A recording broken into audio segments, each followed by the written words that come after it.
आज का हमारा सवाल क्या है, explain about the different types of footing and types of brick bond. तो इसमें दो सवाल हो जो बेसिकली 7 मार्क्स में पूछ दिया है।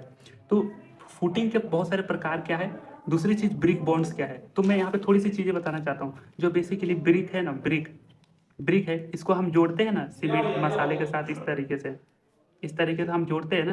तो यहाँ पे एक बॉन्ड आपको दिख रही है, यहाँ पे एक सीमेंट के बीच में और ईंट के बीच में इस तरीके से आपको पैटर्न दिख रही है, इसे कोई ब्रिक बॉन्ड बोलते हैं। तो दीवार को जोड़ने का अलग अलग तरीके भी हैं। मानव जाति ने अलग अलग तरीके भी ढूंढ लिए दीवार को जोड़ने का, तो वही ब्रिक बॉन्ड है। ठीक है, तो ये पहला सवाल पूछा। दूसरी चीज, यहाँ पे फुटिंग की बात बोली जा रही है। फुटिंग फुटिंग क्या है, बेसिकली आपने फाउंडेशन सुने हैं। फाउंडेशन, किसी भी बिल्डिंग को बनाने के लिए आपको फाउंडेशन की जरूरत पड़ती है। तो फाउंडेशन का ही एक टाइप है फुटिंग। और ये फाउंडेशन क्या होता है, जो ग्राउंड के नीचे होता है, आप जो पिलर बनाते हो, जैसे सबसे पहले यहाँ पे आपने भूमि भूमि यहाँ पर आप है, मतलब ये जो भूमि का टुकड़ा है, आपने गड्ढे खोद दिए, यहाँ पे आपने गड्ढा बना दिया।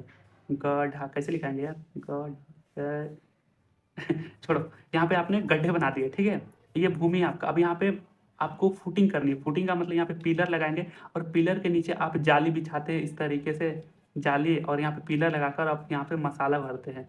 बेसिकली कंक्रीट कंक्रीट जो है मिक्सचर होते हैं, सैंड सीमेंट बालू सारी चीज़ों का मिक्सर है, कंक्रीट भरते हैं। तो ये फुटिंग होती है। तो ये नीचे वाली चीज़ है, नीचे वाली चीज़ यही फुटिंग होती है। तो फुटिंग बहुत सारे प्रकार के दी जाती है। कई बार आपने पिलर को कुछ इस तरीके से आपने देखे होंगे फुटिंग बनाते वक्त, कई बार इस तरीके से आपने फुटिंग देख लिए होंगे। ये जमीन के अंदर चीज़ें होती है, जो गड्ढे खोदने के बाद जो हम इसके नीचे देते हैं। और बेसिकली क्या होता है, जमीन से आपने देखोगे 3-4 मीटर अंदर ही गड्ढे खोद कर, और वहाँ पे आपको देखेंगे स्ट्रक्चर बना करके बहुत सारे रॉड को अच्छे तरीके से कस के बांध के वहाँ पे कंक्रीट वगैरह डाले जाते हैं। तो वही नीचे वाला पार्ट जो है हम फुटिंग बोलते हैं।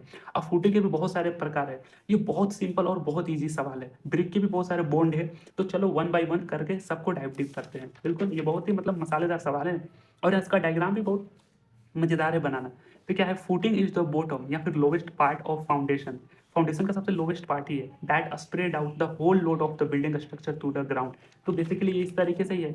इस फुटिंग को बहुत सारे आप इस तरीके से फुटिंग बनाते हैं, और इस तरीके से पिलर पर आप दीवार बिल्डिंग खिड़की प्लस जो सारी चीज़ें बनाते हो, तो हर एक बिल्डिंग के हर स्ट्रक्चर के कंपोनेंट का लोड को सहता है ये फुटिंग बेचारा। और ये सबको, ये सारे लोड को भूमि के अंदर धरती माता को स्प्रेड आउट कर देता है कि धरती माता जी हमारे सारे लोड को लीजिए। तो बहुत ईमानदार है ये धरती माता जी। तो इस तरीके से ये फुटिंग करता है। बिल्कुल, तो ये क्या है, कि सबसे बॉटम पार्ट है बिल्कुल सही फाउंडेशन का, spread out the whole load of the building structure to the ground. पूरे ग्राउंड में सारे बिल्डिंग के जो जितने सारे लोड थे वो सबको स्प्रेड आउट कर देता है। स्प्रेड आउट को आप डिस्ट्रीब्यूट वर्ड भी यूज कर सकते हो अगर थोड़ी सी कंफ्यूजन हो रही है तो, डिस्ट्रीब्यूट। ठीक है, अब यहाँ पे क्या है, इट इज अ वेरी, यहाँ पे बोरी लिख दिया है, it is a very essential in building construction for strength and stability of whole structure. तो ये चीज़ें आप खुद से भी लिख सकते हो। चीज़ें पता है समझ में आती है ना, तो खुद से लिखना बहुत ही आसान होता है। और ध्यान से देखना, ये बहुत ही इंपॉर्टेंट स्किल है, आर्ट ऑफ राइटिंग। आपके दिमाग में बहुत सारे थॉट्स चल रहे हैं, बट आप चीज़ों को कितना अच्छे से लिख पा रहे हो ना, ये स्किल बहुत काम की चीज़ है भाई। आप ईमेलिंग करोगे, जब आप वर्क करोगे, तो बहुत सारे लोग से, क्लाइंट्स के साथ किस तरीके से बात कर रहे हो, अच्छे से लिख पाओगे तभी तो चीज़ों को अच्छे से एक्सप्लेन कर पाओगे। तो एक अच्छी चीज़ है। अब देखते हैं, फुटिंग के बहुत सारे प्रकार हैं। तो here are the various types of footing. और बेसिकली आपने जो फाउंडेशन के जो टाइप देखे हैं, सेलो फाउंडेशन और डीप फाउंडेशन, इसको भी एक सवाल हम देखेंगे इस पर, अगला वीडियो इसी पे होगा। तो फाउंडेशन में जो सेलो फाउंडेशन था, वही सेलो फाउंडेशन में फुटिंग सारे आते हैं, यानी सेलो फाउंडेशन के ही प्रकार है। तो ये भी एक बोनस टिप है जो हमारे सवाल को कवर कर देता है। ठीक है, तो आइसोलेटेड फुटिंग में क्या है, ये एक तमाशा बना दिया है लोगों ने नाम दे देकर। ठीक है, तो यहाँ पे देखते हैं कि this footing is provide support and individual column को, यानी अगर आपको एक कॉलम को आप सपोर्ट देना है ना, तो उसको आइसोलेटेड फुटिंग बोलते हैं। आइसोलेटेड का मतलब ही होता है चीज़ों को एकदम, एक इंडिविजुअल चीज़ को ही आइसोलेटेड बोलते हैं। खैर, अगर नहीं समझ में आ रहा है तो ध्यान में रख लेना भाई। तो this footing provide support in individual या फिर एक सिंगल कॉलम को। इट कैन बी स्क्वायर या फिर रेक्टेंगुलर हो सकता है, इन शेप, जो शेप में, it size determined by according to load of the column. आप किस तरीके से कॉलम बना रहे हैं, कॉलम की विड्थ कितनी है, चौड़ाई कितनी है, उसकी हाइट कितनी है, उसके हिसाब से जो है इसको जो है आइसोलेटेड फुटिंग को दिया जाता है। तो इस तरीके से डायग्राम है आइसोलेटेड फुटिंग का। ये डिफिकल्ट तो नहीं लग रहा है ब्रो, ये डिफिकल्ट ये डिफिकल्ट नहीं होना चाहिए, क्योंकि सिंपल है भाई। अगर अगर ज़्यादा ही आपको पसंद है ना, काफ़ी इस तरीके से बना देना। जो जाओ, हमने फुटिंग बना दी इस तरीके से। इस तरीके से भी आप यहाँ पे इस तरीके से सीढ़ी बना देना, ये इसको इस तरीके से ही बना देना, और ये इस तरीके से, ये तीसरे वाले की फुटिंग बिल्कुल अति सुंदर। ये इस तरीके से भी आप बना सकते हो, लेकिन मुझे मजे आ रहे थे ना बनाने में, तो मैंने 3D टाइप में बना दिया। तो आप दोनों केसेस में बना सकते हो, या फिर सिंपली आप गूगल पे जाना कि अलग अलग फुटिंग के डायग्राम्स क्या है, तो आपको मिल जाएगा। ठीक है, तो आइसोलेटेड फुटिंग में कुछ नहीं है, बस हम एक बीम को खड़ा कर रहे हैं, बीम नहीं कॉलम, बीम अलग होता है। उसके बाद है कॉम्बिनेशन फुटिंग, ऐसा तो इसमें दो कलम होंगे, when two or more columns are very close together. अब कई बार क्या होता है कि बिल्डिंग बनाने में दो कॉलम को एक ही साथ रखना पड़ता है, तो वहाँ पे इंसान क्या करते हैं कि भाई दोनों को मिला देते हैं एक ही फुटिंग में। तो यहाँ पे combination footing use to support them it, sorry एक बार फिर से, when two or more columns are very close together, दो कलम बहुत नजदीक है तो कॉम्बिनेशन फुटिंग दिया जा रहा है सपोर्ट, दोनों को सपोर्ट करने के लिए। डायग्राम देखेंगे अभी। इट कैन बी रेक्टेंगुलर और ट्रेपेजॉइडल भी होते हैं, shape depending on the load of the column. ये कुछ भी नहीं है, वही सेम चीज है, दो फुटिंग है तो हमें कॉम्बिनेशन फुटिंग बोलते हैं। अब इसका डायग्राम देखो कितना अच्छा है, ये इस तरीके से आप बना सकते हो ना पिलर, बिल्कुल। तो यहाँ से आपने देखा होगा, यहाँ पे नाम भी जिक्र करते जाना कि हाँ ये कॉम्बिनेशन फुटिंग है, तो यहाँ पे कॉलम है, यहाँ पे कॉलम भी लिख देना, COLUMN, कॉलम भी आप लिखते जाना। और दो कॉलम को एक ही फुटिंग प्रोवाइड किया गया है, तो इसीलिए इसको कॉम्बिनेशन फुटिंग बोलते हैं। अब वॉल फुटिंग में क्या है कि बेसिकली दीवार पे है, दीवार के नीचे आपने फुटिंग दे दिया है, तो ये वॉल फुटिंग होता है। This footing placed under a wall, it spread out the whole load of the wall to the ground. Same ही बातें हैं, ये आप देख कर भी लिख सकते हो। मेन खेला है यहाँ पे डायग्राम का, मतलब कि वो एक चीज़ें नहीं होती, डायग्राम से लुक अच्छा दिखता है, तो आप एक डायग्राम बना सकते हो। मुझे अच्छे लगते हैं डायग्राम बनाने, इसलिए मैंने इस तरीके से डायग्राम बनाया, आप भी बना पाओगे, ईजी है भाई।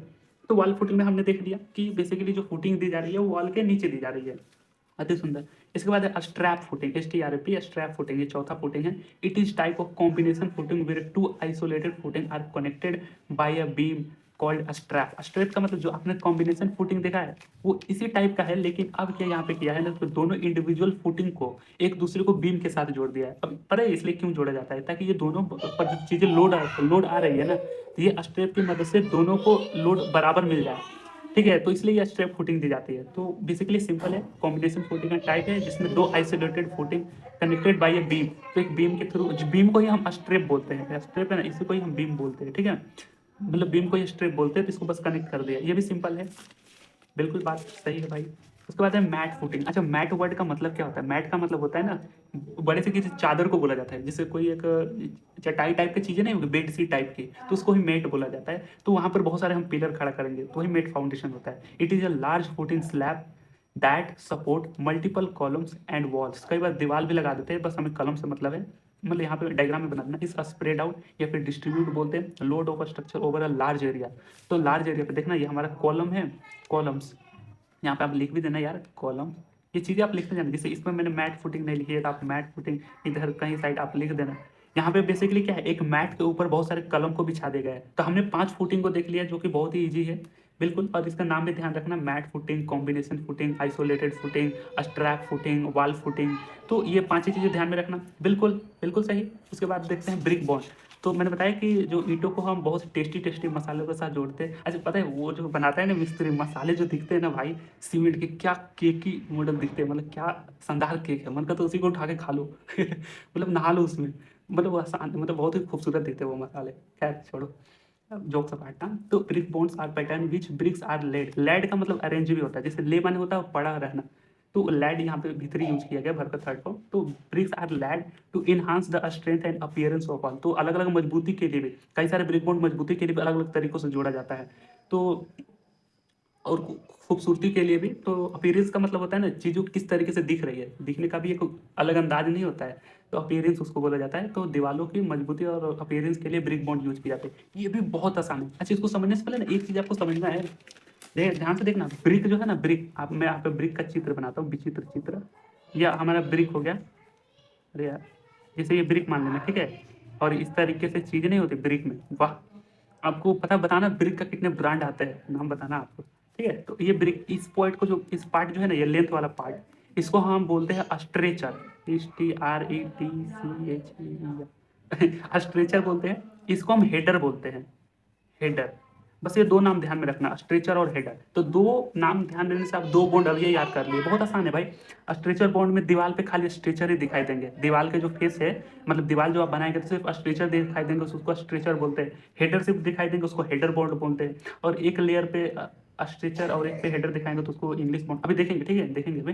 तो ये दो पार्ट आप ध्यान में रखना, एक स्ट्रेचर, ये हेडर है, ठीक है। ये ईंटें जूम कर पा रहे हैं ना किस तरीके से ईंटें है, जैसे मैं यहाँ पे फिर से बनाता हूँ कि पता चला आप लेंथ को कोई और ब्रेथ कुछ और मान रहे हो। ये हमारा ईंट है भाई, अब समझो भाई, कहेंगे भाई बहुत लंबा ईंट बन गया ना, समझना ईंट है।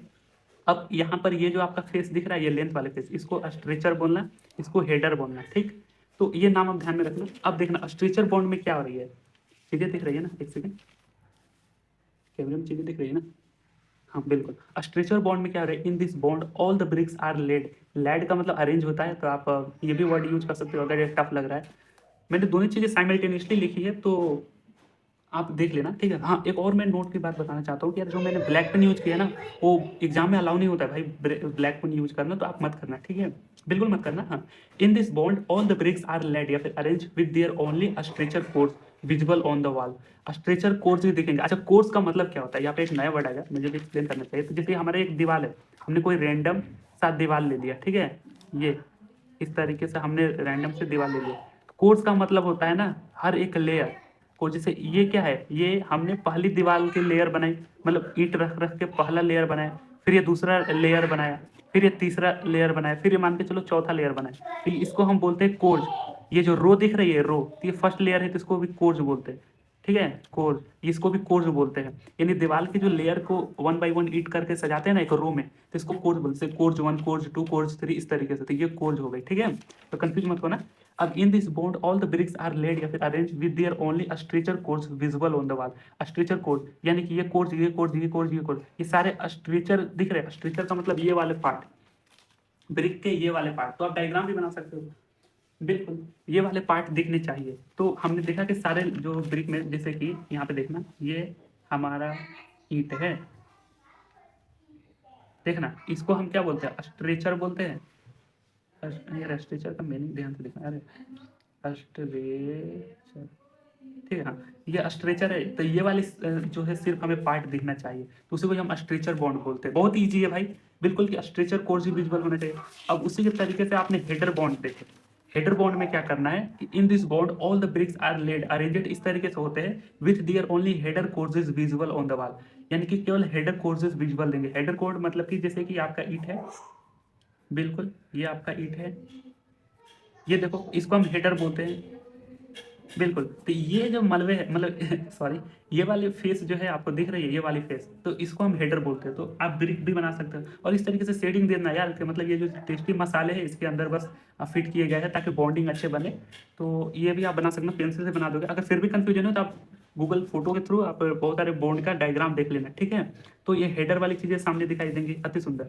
इसके बाद इंग्लिश बॉन्ड क्या है, इंग्लिश बॉन्ड में क्या है, in this bond all the bricks are arranged in the order of alternate stretcher and header courses. यानी कि इस बॉन्ड में हम क्या करेंगे ना, पहले स्ट्रेचर वाले लेयर लगाएंगे, यानी पहले ईंट के वो वाले साइज रखेंगे, जो जैसे कि ये वाली साइज है ना, ये वाली, इसको हम स्ट्रेचर बोलते हैं ना, स्ट्रेचर। तो पहले लेयर में स्ट्रेचर होगा, फिर दूसरे में हेडर होगा। तो वही बात बोली जा रही है, in this bond all the bricks are arranged in the order of alternate stretcher and header. Alternate का मतलब चीजें पता ही होगा आपको, अल्टरनेट मतलब एक बार स्ट्रेचर एक बार हेडर, एक बार स्ट्रेचर एक बार हेडर, एक बार स्ट्रेचर एक बार हेडर, ठीक है। लेकिन यहाँ पे एक और चीज होती है कि देयर इज क्वीन क्लोजर, एक क्वीन क्लोजर भी लगाया जाता है place just after the header courses. Courses का मतलब समझना, ये लेयर हो गया, पहला लेयर, दूसरा लेयर, तीसरा लेयर, चौथा लेयर, कोर्स हो गए, ठीक है। यहाँ पे बस एक छोटा सा ईंट का ही टुकड़ा होता है, जो बेसिकली इसको हम आधा काट कर इस ईंट को लगा देते हैं। तो यहाँ पर मैंने यहाँ पे कोर्स को भी दिखा दिया, तो क्वीन क्लोजर बोलते हैं इसको, क्वीन क्लोजर। तो यहाँ पे पहले हमने स्ट्रेचर को रखा, अल्टरनेट क्या है, स्ट्रेचर है और हेडर है, नोट्स में दिख रही है ना, हम अल्टरनेट हमारा स्ट्रेचर है और हेडर है।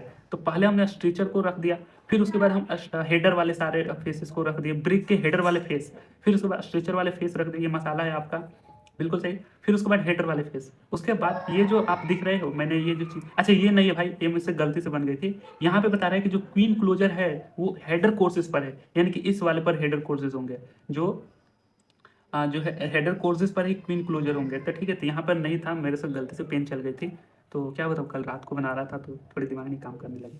तो ये इंग्लिश बॉन्ड आपने देख लिया, ठीक है। अंग्रेजी बॉन्ड, अंग्रेजी पता नहीं हिंदी में क्या बोलते हैं, छोड़ो उसको, इंग्लिश बॉन्ड है, ठीक है। अब फ्लेमिश बॉन्ड में क्या है, फ्लेमिश बॉन्ड, फ्लेमिश बॉन्ड में in this courses header and stretcher are arranged alternately in each courses. ध्यान से देखना, हर कोर्स में, हर कोर्सेज या हर लेयर में, यहाँ पे कोर्सेज वर्ड ही सूटेबल है, अप्रोप्रिएट है, आप कोर्सेज वर्ड लगाना। इसमें क्या था, अंग्रेजी बॉन्ड में पहले पूरे स्ट्रेचर को रखेंगे पहले लेयर में, चाहे पहले कोर्स में, दूसरे कोर्स में हेडर को रखेंगे, फिर तीसरे कोर्स में स्ट्रेचर को, फिर चौथे कोर्स में हेडर को रखेंगे।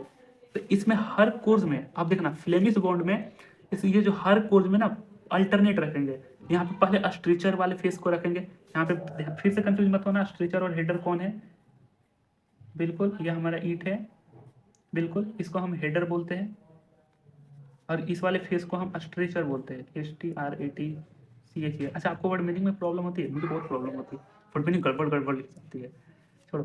तो ये पहले कोर्स में हम क्या रखेंगे, स्ट्रेचर फिर हेडर, स्ट्रेचर हेडर, बिल्कुल अति सुंदर। फिर यहाँ पे अगर हेडर है तो आप स्ट्रेचर लगा देना, फिर हेडर, फिर स्ट्रेचर, फिर हेडर, अगर हेडर है फिर ऊपर स्ट्रेचर लगा देना। तो इस तरीके के बॉन्ड जो है हमारे फ्लेमिश बॉन्ड बोली जाती है। और भी सारे प्रॉपर्टीज थी कि इस बॉन्ड को कहाँ यूज करते हैं, इंग्लिश बॉन्ड को कहाँ यूज करते हैं, मैंने वो उतनी सारी चीज़ें नहीं लिखी, मैंने बोला डायग्राम आता है, इतने सारे सफिशियंट है, मतलब क्या ही ज़्यादा दिमाग लगा, एक तो सिविल में दिमाग ही कंक्रीट बन जाता है कंक्रीट पढ़ते पढ़ते।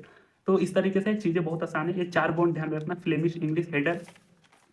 तो यहाँ से हमारे फुटिंग वाले आ गए। तो बिल्कुल बिल्कुल ये भी बहुत ईजी था कि आइसोलेटेड फुटिंग में एक बीम को ही बस खड़ा करना है, कॉम्बिनेशन में एक बीम नहीं, एक कॉलम को खड़ा करना है। और इसमें अलग अलग प्रकार से किस तरीके से हम एक कॉलम को जो है लगा सकते हैं फुटिंग दे करके। कॉम्बिनेशन में 2 था, बिल्कुल सही, हमारा एक फुटिंग होगा लेकिन उसमें 2 कॉलम होंगे कॉम्बिनेशन में। वॉल फुटिंग में उस पर दीवार के नीचे जो है फुटिंग होगा। स्ट्रैप फुटिंग में क्या है, वही जो कॉम्बिनेशन फुटिंग था उन दोनों के ये क्या बोलते हैं इसको, फुटिंग को हम एक बीम से, जिसको स्ट्रैप बोलते हैं, इसलिए इसका नाम स्ट्रैप फुटिंग है, तो इससे हम कनेक्टेड कर देते हैं। 5वां क्या है, मैट फुटिंग में, it is a large footing slab that support, हाँ ठीक है, मल्टीपल कलम्स को ये सपोर्ट कर रहा है, ये लार्ज फुटिंग। अच्छा, ये बनाया कहाँ जाता है, आप सोचिए देखना, ये कहाँ बनाया जाएगा, जाहिर सी बात है जिस जगह की भूमि का एरिया कमजोर होगा तो वहीं तो ये फुटिंग दी जाएगी ना, क्योंकि बहुत सारे कलम उठाने हैं। तो नीचे हम एक लार्ज मैट बैठा देते हैं कंक्रीट का, लार्ज एकदम मसालेदार परत बना देते हैं, उस पर जो है हम कलम उठा देते हैं। तो ये आई थिंक ईजी था ब्रो, समझ में आया होगा। तो मिलेंगे इसी के साथ अगले इंपॉर्टेंट किसी वीडियोज में। तो यही तक आपका सफर रहा, ठीक है, बाय। और दूसरी चीज़, अपना फीडबैक जरूर देना, ठीक है। और please hit the like button. मैंने जो नैरेटिव्स में देखा तो many of the student have just seen the videos and not subscribing, so please do that bro. This helped me and motivated me a lot to do more because ये तो इतने सारे boring chapter से मैंने उसमें से important question थे, insights और विद हैंड रिटन नोट्स। और मैंने जो नोट्स बनाए थे ईमानदारी से मैंने बुक्स के रेफरेंसेस से लिए था, मैंने चैट जीपीटी करा जो इजी वर्ड और अंडरस्टैंडेबल चीज़ें लगी, गूगल भी करे थे, डायग्राम को भी मैंने सोचा कि इस तरीके से ईजी कर दिया जाए। तो मैंने सारी चीज़ों का इनसाइट्स को मैं प्रोवाइड कर रहा हूँ, तो अंडरस्टैंडेबल भी हो। अगर आपको नोट्स का फीडबैक अच्छा लग रहा है तो वो जरूर कमेंट बॉक्स में बताना, ठीक है। तो अगर कोई अपकमिंग स्टूडेंट्स भी है जो अपना बहुत ही कम टाइम में प्रिपेयर भी करना चाहते हैं तो देखिए एब्सोल्युटली फॉलो दिस नोट्स, सिर्फ ब्लाइंडली फॉलो, आप ऐसे फॉलो कर सकते हो और अपना मैक्सिमम टाइम को आप यूटिलाइज भी कर सकते हो अदर चीज़ों को सीखने में, ठीक है। क्योंकि आज की हालत बहुत ख़राब हो गई है, मतलब एक कमर तोड़ मेहनत है बहुत सारी इंजीनियरिंग कॉलेजेस में, असाइनमेंट हो ये हो, मतलब कि एक प्रथा बन गई है। तो क्या ही कर सकते हैं, we have all the followed by the system, we are not running the system. तो आप चीज़ों को देखो, ठीक, बिल्कुल सही, मैं नोट्स के रिगार्डिंग आपको ही मदद कर रहा हूँ। तो stay connected with this channel, so please hit the like, subscribe and share this video as much as can with your bunch of friends. आप ग्रुप्स में शेयर करो, तो मुझे बहुत ही हेल्प होगी, मुझे बहुत ही खुशी भी मिलेगी। और ये जो नोट्स जो मैंने बनाया था, मेरे भी नोट्स कंप्लीट नहीं थे ड्यूरिंग द एग्जाम तक, यानी मैं 20 जनवरी से ही वीडियोज़ अपलोड करने चालू करा था, 20 जनवरी 2025। तो मैंने वहाँ से ही फिजिक्स का चालू करा, जैसे कि 30 फरवरी को मेरा एग्जाम था BT 201, तो मैंने वहाँ से उस 8-10 दिनों के दौरान मैंने फिजिक्स का नोट्स कंप्लीट करा। फिर आगे जो था मैथ का तो उसका मैंने अपलोड नहीं करा क्योंकि वो थोड़े से अनप्रेडिक्टेबल थे। फिर BME का मैंने नोट्स कंप्लीट करा, फिर अभी सिविल का कर रहा हूँ, फिर अगला कंप्यूटर के भी होंगे। तो इस तरीके से है चीज़ें प्रो, तो help me out, thank you, we will meet in our upcoming videos, best of luck, I wish you all the very best for your exam।